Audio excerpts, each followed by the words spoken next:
Hello, and welcome to this course on social marketing. In this course, we're going to give you a basic overview of how to market on some of the top social media platforms. This course is divided into 3 modules.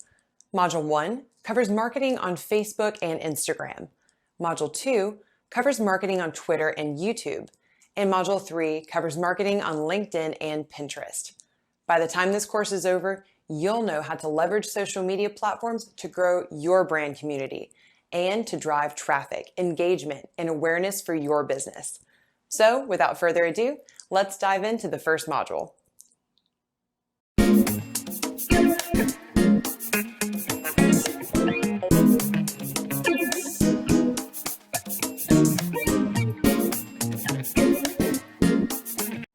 Okay guys, welcome to Module 1.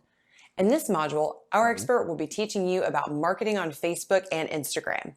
So, get ready to take some notes and let's jump right in. All right, guys, so welcome to the first module here. All these modules are going to cover very briefly each of the social media platforms that you can use for marketing. Now, if you're wanting to drill down a little bit further, there's other courses that go super in-depth into each one. In this case, for this course, we just want to give you an overall idea of what the main, biggest social media platforms are that you should be using for organic marketing. This is not for paid ads. Organic marketing, okay? And the first one we're starting with here, because it's arguably the most popular, is going to be Facebook. Now, the most popular aspect of Facebook from a business perspective these days is Facebook ads, right? You hear about them all the time. You see them in your news feed. We have another course specifically about that. We're not going to be talking about that. This is purely about marketing from an organic perspective. And the first thing to talk about there is the distinction between personal and business, okay? So there are a couple of niches out there where it makes sense to utilize your personal profile for your marketing. Okay, the internet marketing niche, a couple of multi-level marketing or network marketing niches out there. But for the vast majority of you, you're not going to be doing that. Okay, 99% of businesses, the owners are not going to be using their personal profile for marketing their business. If you're in a niche like that, the network marketing niche or the internet marketing or the MMO niche, you might have seen people using their personal profiles, maybe saying, hey, comment below, or write info in the comments below if you want the secret to XYZ, right? And then they follow up with a private message. Okay, you've seen that enough if you're in that niche that you already know how to do it. It's not really super special. We're not going to focus on it here because, again, it doesn't apply to 99% of businesses. So in this case, we're going to be focusing purely on the business side of things. And the core of that, technically at least, is a Facebook page. Now, here's the deal with pages. They don't actually take an active role in your organic marketing anymore. All right? And the reason for that is that Facebook a few years ago decided to dial back the reach of organic Facebook page posts basically to zero. There was a time when, in practice, the page was the core of your marketing. Okay, and it still technically is today, but not practically speaking. But there was a time when you would go to your page, and that's where you would post your content. You would post links to your blog content. You would post, blog posts basically in your Facebook page. You would post, promotional information, sales, that kind of stuff. And then people would see that in their news feed. That doesn't happen anymore. All right. Now, I don't mean literally zero, but basically it's zero. Zero reach, zero organic reach for your posts. Now, here's the deal. It's still expected for your business to have a Facebook page of some sort. All right. It's still expected for you to come in here and create a page, which is very easy, by the way. All you're doing is giving your page a name and, a banner image and a profile image. And, you can put some about information here. This page doesn't have any right now. And then put a few organic posts out there. All right. Because people expect it to be there if they search for you and come across you for some reason, especially if you're a local business. And it's kind of like, and I know this sounds silly, but it's kind of like that guest bathroom in your home that you keep stocked with a towel that nobody in the house is allowed to use when guests are not around. It's a themed towel set, matching rug, matching, shower curtains, that kind of stuff. And nobody is supposed to use it in your household, right? Nobody really touches that stuff. It's just there in case you have company. Now, maybe you didn't have that in your household, but a lot of people do. And you get the idea, right? It's just sort of socially expected to be there. And it's the same thing with your Facebook page. People expect it to be there if you have a business. And it's more of a negative than a positive thing, okay? It's not like people will go there and say, hey, you've got a Facebook page. That's great. I'm going to interact with it. It's more of a, if you don't have it, they're going to think something's goofy about your business. They're going to think you're not up to speed with the times and that kind of stuff. So it is important to have one. Just don't expect to use it organically very much. Now, if you do like using it organically, if you do like posting content to it, or you have time in your schedule, or you have an assistant maybe, or a staff member who can do that, and you want those posts on your Facebook page to have some reach, you can boost them, all right, using the boost a post button right here.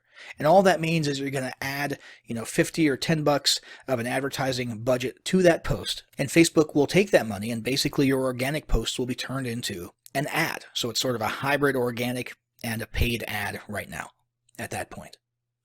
Okay. And a lot of people do that. Most people, however, who have an advertising budget really create optimized ads, actual real Facebook ads that are intended to be ads. And that's where they spend their money. Okay. They don't usually do a whole lot of boosting of organic posts, but it is an option that you need to be aware of. But other than that, in practice, okay, as far as your the portion of your business that faces your customers and that your customers see, your Facebook page doesn't really play a huge role anymore, again, because of that dialing back of the reach. Its main function these days is as a base of operations for your paid advertising, for your other types of endeavors on Facebook. Okay, namely, every Facebook ad that you create, every paid ad campaign, is going to have your page linked to it, or rather it will be linked to your page. So when people see the ad and they look at the profile image and the name of the author of the ad, it's going to be your Facebook page. Okay, so in this case, if we were to put out some paid ads, it would be coin experts that people would be seeing in those paid ads. All right, so that's a sense in which it's sort of, your paid advertising is anchored to your page, and therefore the page has to at least exist. Okay, even if you don't have any content on it. The other is Facebook Messenger advertising, okay, where you actually utilize Facebook Messenger as an autoresponder service or a broadcast service, kind of like email marketing, but inside of little chat boxes, okay? And that's a whole nother can of beans that we can have another course on, okay, if we wanted to. And we're not going to discuss it here because we're purely talking about organic marketing. But just know that when it comes to paid ads and messenger bots and that type of stuff, your page acts as a base of operations for those, and those are all linked to the page. Now, if this course is not going to go into those other things like paid advertising, and your page has no organic use or organic reach, then what are we going to talk about here? The answer is Facebook groups. Facebook groups are the new organic marketing on Facebook. Facebook loves groups, and Facebook has determined that people on Facebook love their groups. All right. So the idea here is when people were getting posts in their newsfeed from Facebook pages, business pages, it was sort of a one-way conversation. Okay, people felt like they were being talked at. All right. And frankly, it was getting a little bit cluttered. Okay, the user experience, as far as Facebook was concerned, was going down. They didn't want that to happen. They didn't want people being advertised to in their newsfeed in an organic way, especially, there's two sides of this, especially if Facebook wasn't getting any money for it. So, dual purpose here. They dialed back the reach of organic Facebook pages because users weren't exactly enjoying having so many of those posts in their newsfeed. And the other effect of that is if people want to get in people's newsfeeds with business stuff, with advertising and marketing, they basically have to pay for it.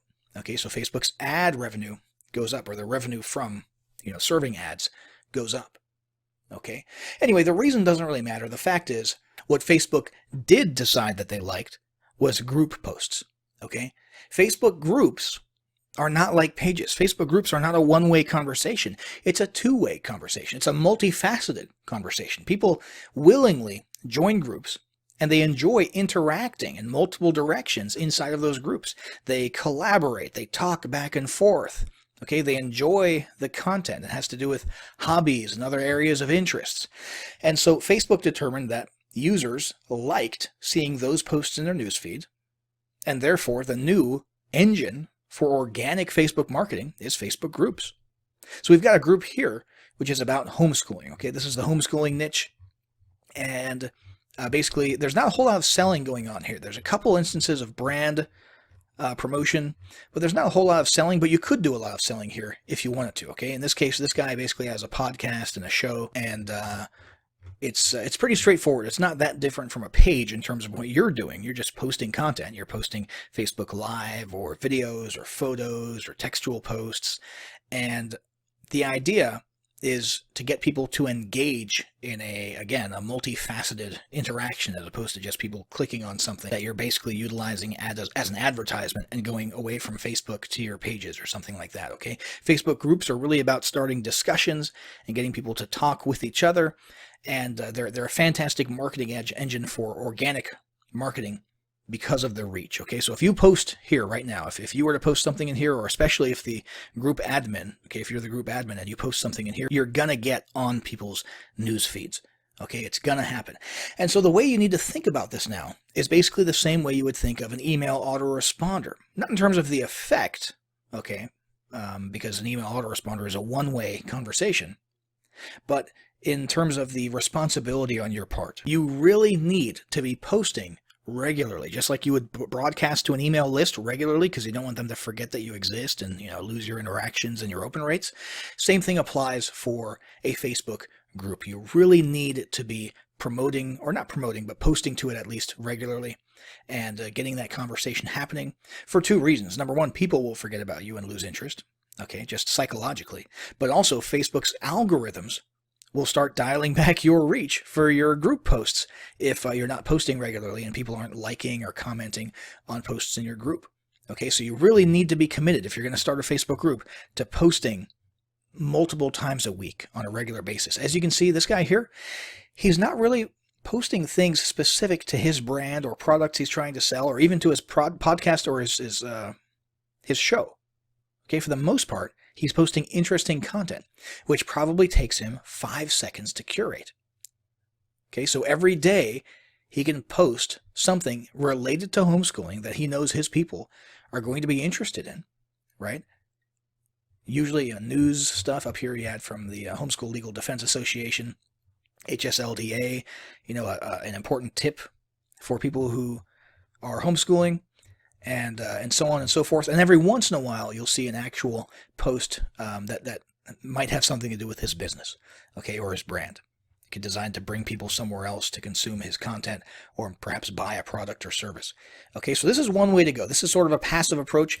It's very cool. Facebook loves this type of approach because it's non-salesy. Okay, it's actual organic, useful content that people can talk about. However, you can also go sort of balls to the wall and use it as an advertising engine. Okay, a very businessy and salesy engine.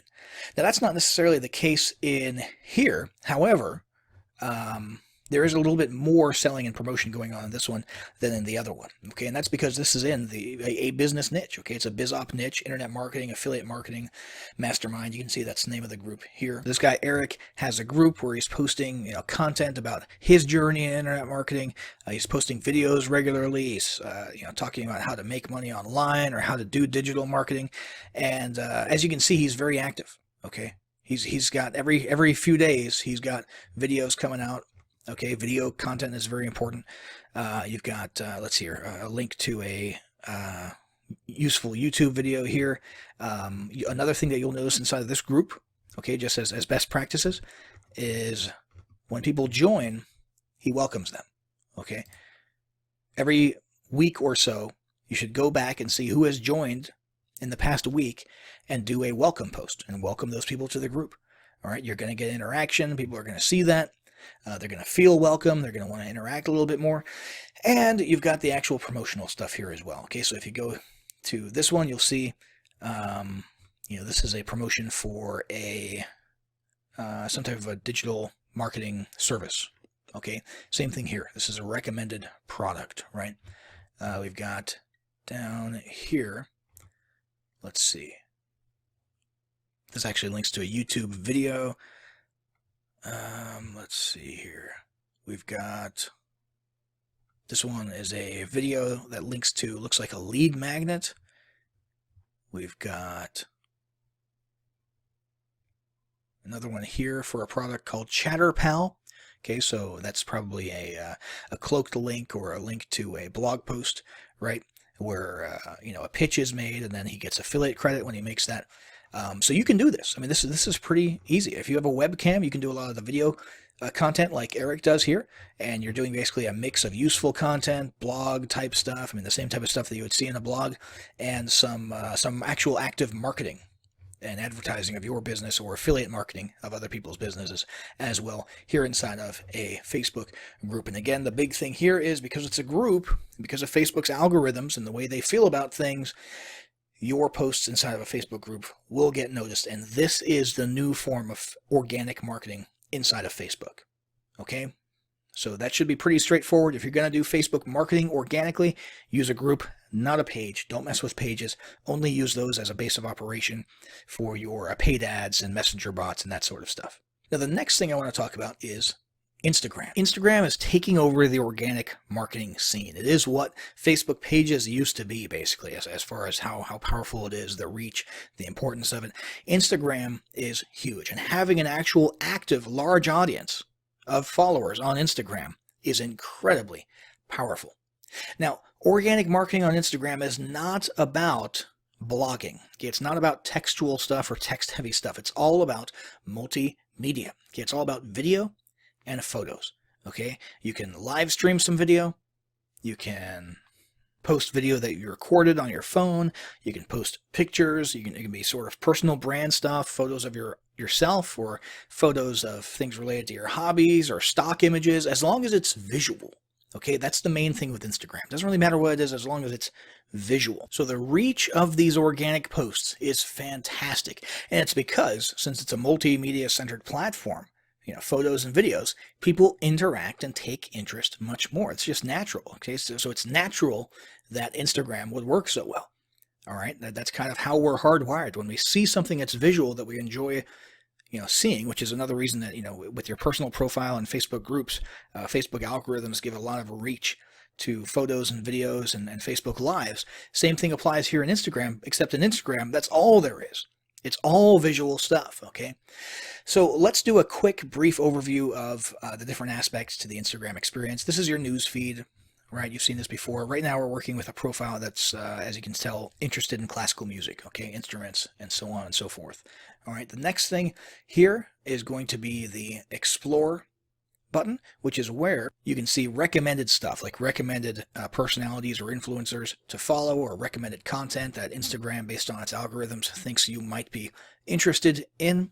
The next tab over is going to be your notifications. All right, this will tell you who's following you and who's not following you, and things that are posted and interaction with your posts, that type of stuff. And then we've got the actual account itself.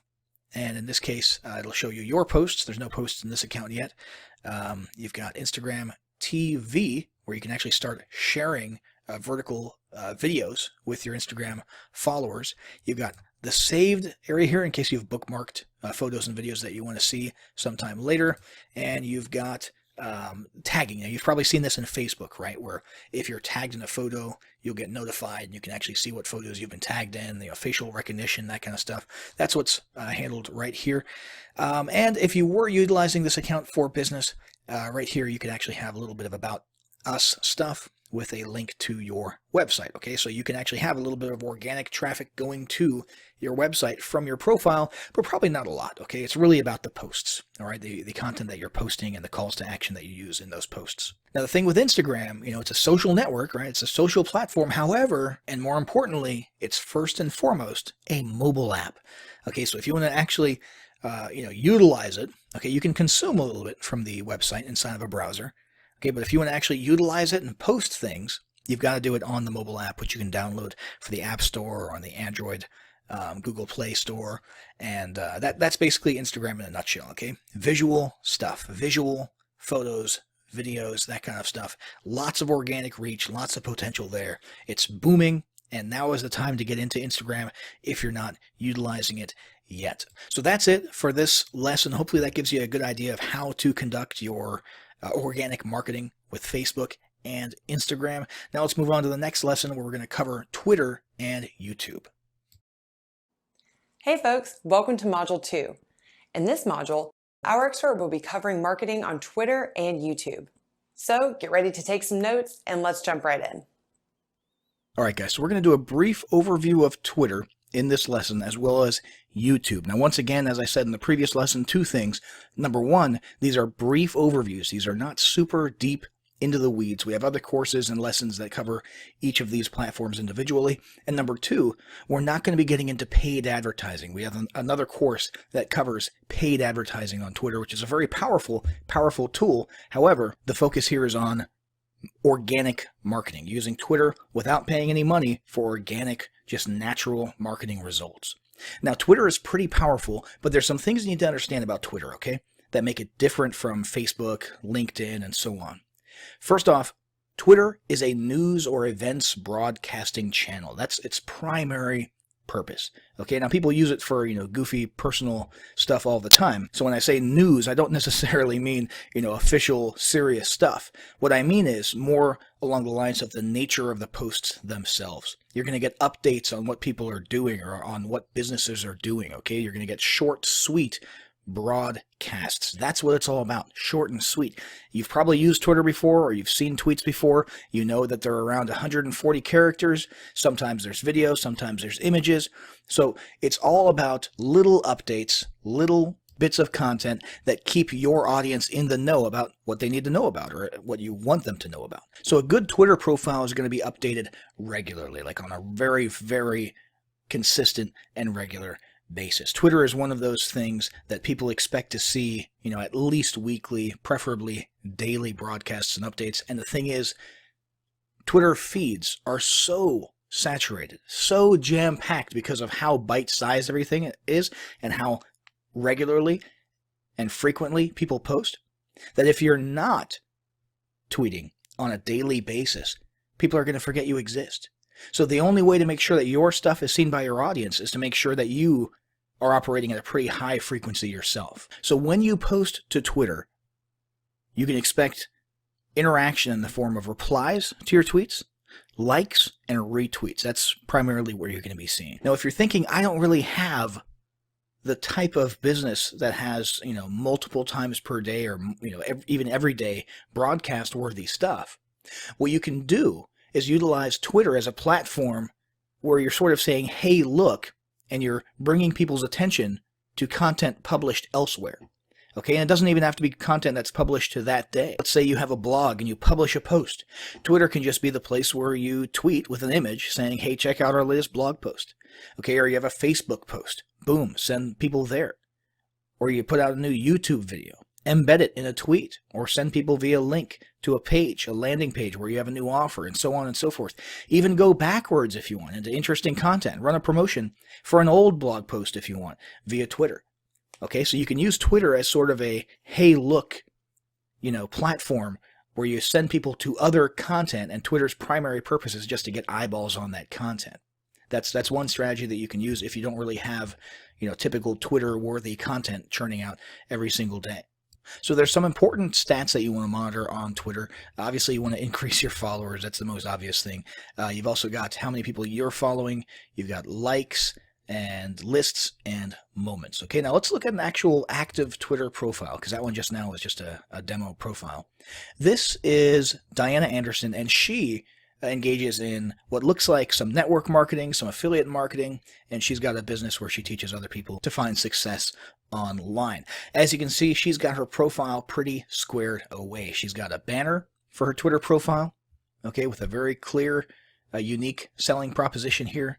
She's got some hashtags, okay, that'll bring her some more organic traffic. She's got a link. Now, you could put just a regular website link, your homepage or something like that. You could put a landing page. In her case, she's got a link going to what seems to be sort of an all-purpose landing page. Here's what I have to offer kind of a landing page so people can follow her on Facebook or check out, some of these other products or services. You'll notice she's got a lot of tweets, pretty sizable following, lots of followers and likes. And if we scroll down, you'll see she's got a good mix of content, okay? So let's see, we've got photos, we've got little memes, we've got the, the occasional embedded video here, And we have got an example of what I was talking about earlier. In this case, she's got a Facebook post that she posted to Facebook, but she's using Twitter to bring eyeballs to it. You see that? Same thing going on here. Over here, she's sharing useful YouTube content, right?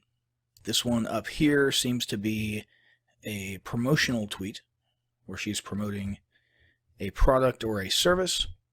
And looks like you can actually sign up for a webinar on this page. So she's got a pretty good mix of content, and that's what you should aim for as well. Some organic, good quality information content, as well as a little bit of promotional stuff so that you utilize it as a marketing engine to get some ROI of some sort. So now that we've covered Twitter briefly, so you have a general idea of how to use Twitter in organic marketing, let's go over to YouTube. So we're going to look at a couple of examples here. In this case, we've got a YouTube channel for a reputation management software. Okay, and this one, it's a little bit old, it's not very active, but what you can see here is that they've got a bunch of videos that are probably not intended for internal, inside of YouTube marketing. Okay, if you look at these videos, you'll look at the... So we wanted a new way to deal. So there's the promotional video there. Let's click on analytics.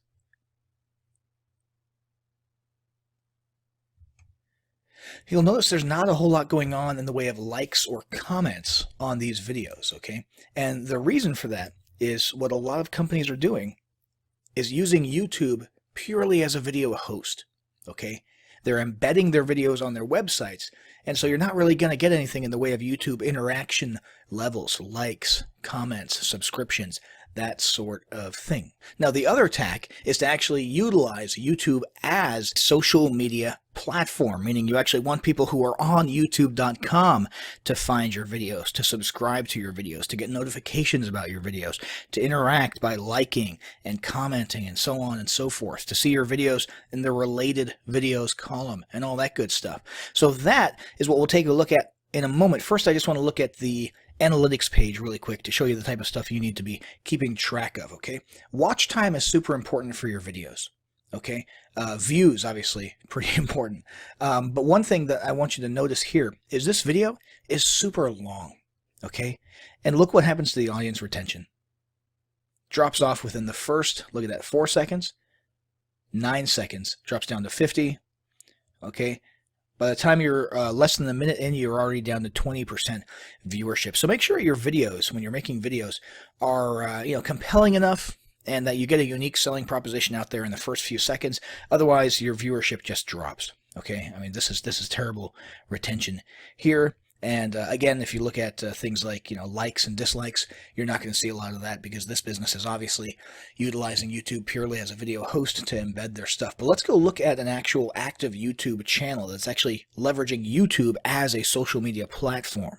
This one is Niches Be Crazy, and this is an awesome YouTube channel. So this guy has got a ton, okay, Uncle Phil Lopez here, a ton of content that he puts out, and it's all about utilizing YouTube as a marketing engine. He's not just posting videos here for the purpose of hosting them and then embedding them elsewhere. He's actually actively engaged in organic marketing. So have a look at his profile here. He's got an awesome banner image. Okay, he's got little links here where you can hook up with him on his website or his blog and other social media platforms. Okay, he's got subscribers. He's got video views. Let's click on one of these here. This one here seems to be a... This one seems to be a review video for some type of a product, and the product's called Affiliate Oracle by Adam Payne. And basically, what you're going to encounter, maybe not initially, but what you'll eventually encounter here is an affiliate link. So if we click on that, we'll come over here to the review. And I don't know if this is a good or a bad review, but clearly you've got a buy button here. And if you look down in the bottom left corner, that's a pay Kickstart link. So it's an affiliate link. So he's engaged in affiliate marketing, right? And he's getting traffic to his YouTube videos, 115 views there just in the last week. And he is leveraging YouTube itself as a marketing engine. As you can see, he's got comments here. So he's got likes, he's got views, and he's got comments happening, interaction happening. Okay, thanks for the review, etc. Thanks for the good review, Uncle Phil, etc. So this guy's got an actual audience. Okay, he's got actual. I'm going to change that frame so it doesn't look like he's picking his nose there. But I think you'll also notice he's branded himself. That's huge in YouTube marketing. Watch this.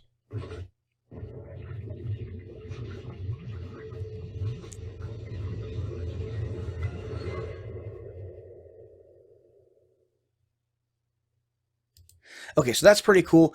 You can do that, guys, for a pretty low amount of money on Fiverr, okay? Or if you use Adobe After Effects, you can go on, Video Hive and download templates where you can do some pretty cool logo reveal stuff. You really want to build a brand. If you're going to be utilizing YouTube as a social media platform, you want a brand so that people recognize your name.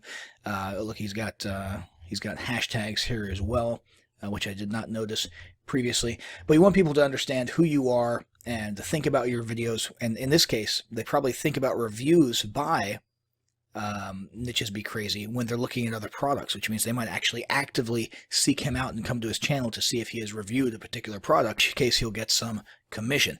Now, let's have a look at another video here. This was this looks like it was a live stream. It says streamed live on February 26th, so that's cool. Definitely make use of video streaming software. The thing with YouTube is it will place higher in search engine results and related video results and so on and so forth. It'll give more reach and exposure to videos that are live, just because they've made their algorithms do that. Let's have a look here at his description. So his description is, let's see, not super keyword heavy in this case, because this is a content video. It's not a product review video, so there's no specific product names, but he does have some links with call to actions. Okay, so he wants you to go watch this video here. At the end of this video, he mentions a product, and so here's a link to his review for that, which looks like Affiliate Oracle again. And he's got a subscription link here, so a lot of calls to action. And then he's also got, this is very important, affiliate disclaimer. Okay, make sure you're covering your butt when you're doing affiliate marketing out there and you've got an affiliate disclaimer.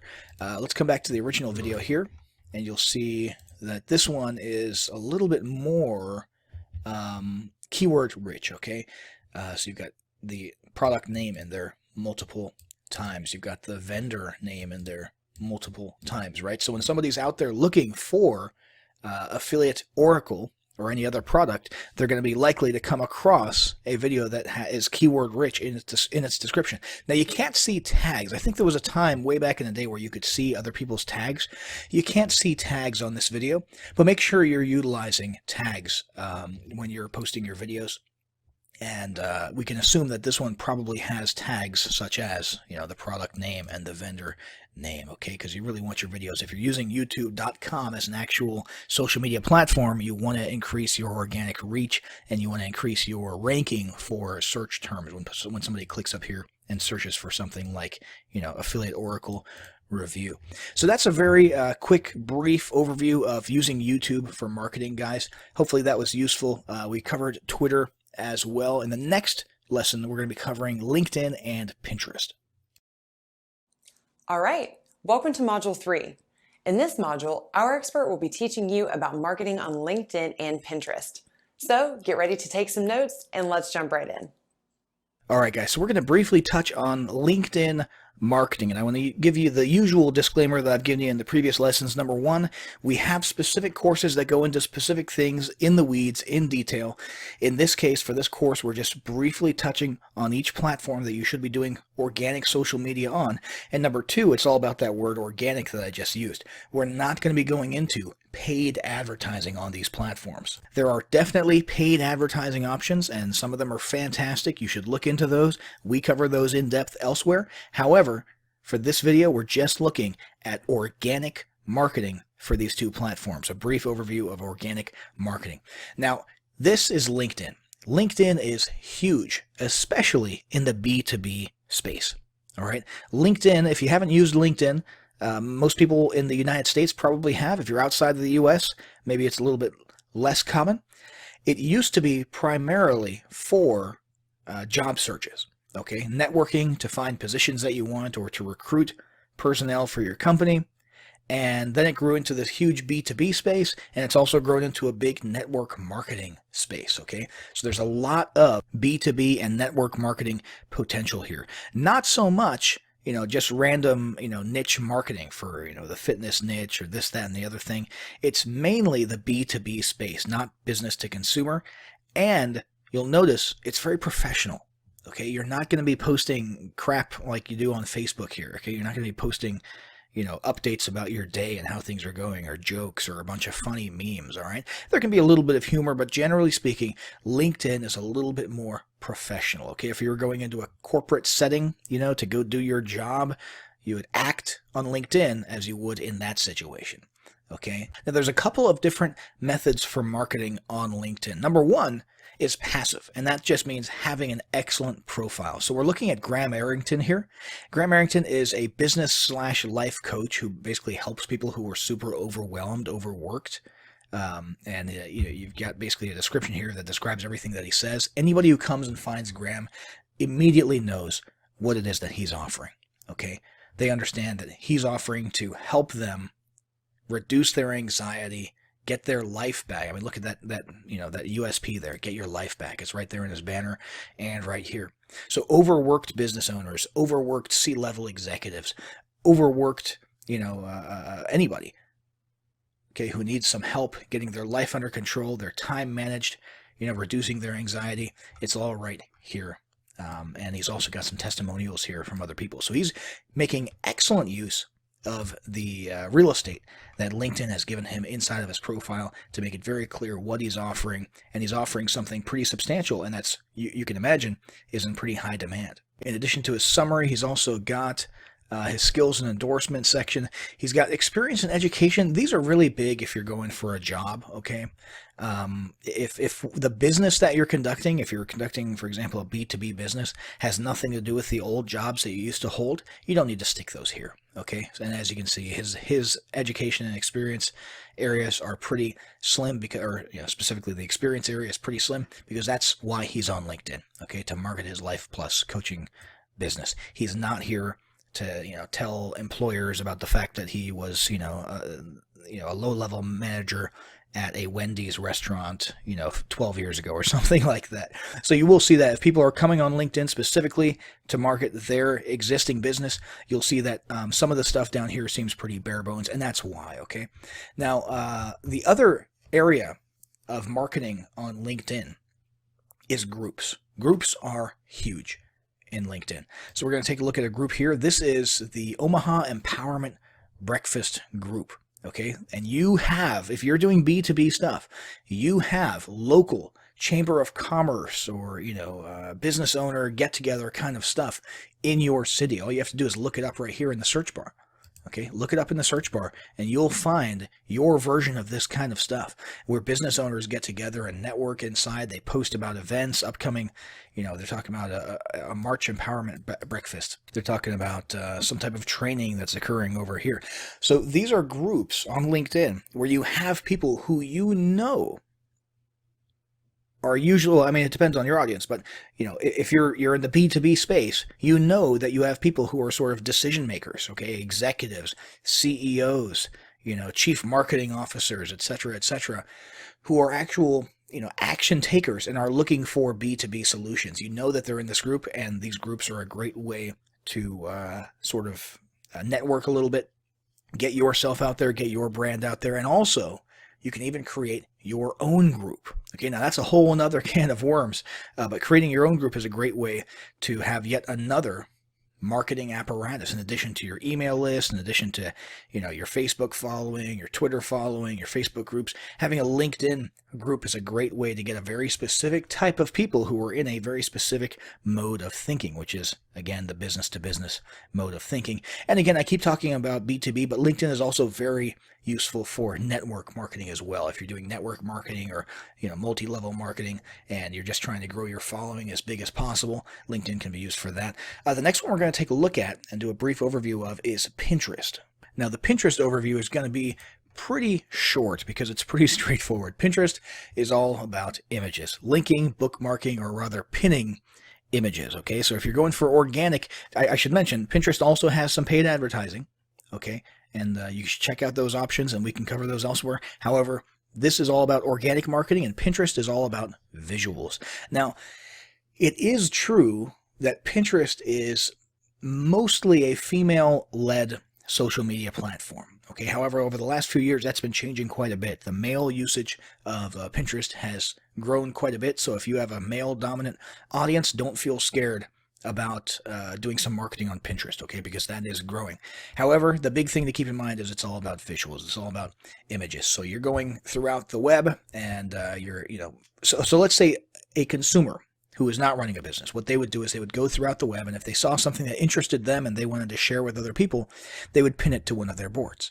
Okay, they would pin that. So, hey, here's a cool CD that I just bought, or that I am thinking about buying, or what do you guys think about this? He would pin it. Make sense? In the case of a business owner, what you're doing is pinning your stuff with your web properties. Now, you should also do some, non-salesy content marketing. Okay, hey, here's an interesting article from so-and-so and such and such. That's fine. However, your whole goal here, I mean, look what happens here when you click on, this here. If a person comes, sees this image, clicks on it to get more information, okay, and you can, by the way, you've got interactions here like comments and so on and so forth, just like any other social platform. But the real goal here is to get somebody to click on the image, okay, which brings them to the URL where the image was found, which in this case is an eBay product listing, okay? So in this case, you've got a guy selling things on eBay, and he's posting the images. He's pinning them to his Pinterest boards to get traffic, okay? There's not really much more to it than that. Here's another Pinterest board for another user. This one has to do with, looks like language, speech therapy, education, that kind of stuff. So, once again, click here, right? You've got, this one's been pinned 21 times, so you've got some engagement there, but then you click on the image, and that brings you to a web property somewhere else, okay? And you can utilize this pretty effectively in your business if you've got, visual stuff that you can share on Pinterest. Now, let's have a look at a typical Pinterest profile. So in this case, the one we're using is Michael Markison. He's got 1K followers. He's got 15,000 monthly viewers. You can add your website URL here, so people can, in a passive sense, you might get some traffic coming to your profile and then clicking through to your website. And it looks like a blog that he's got there. You've got followers all listed here. You've got following. You've got all of his different boards. So he's got multiple boards. One of them is called Mentor Land. One of them is called Awesome Products. So Mentor Land here has some very specific things. It looks like the Make Money Online niche, or the e-commerce niche. Over here, you've got Awesome Products that he sees and recommends. Okay, so a lot of organic marketing going on over here. And then, of course, you've got the individual pins themselves, not broken down into boards and activity, which is a little bit thin lately on this profile. So guys, that's pretty much how you use Pinterest. Okay, again, there is a paid advertising option here that you can utilize to really get your pins in a non-organic way in front of people. But if you are big on content marketing, and a lot of it is potentially visual, that you can use images as links to move traffic to other off Pinterest properties, Pinterest is a great engine to use for your organic marketing in that case.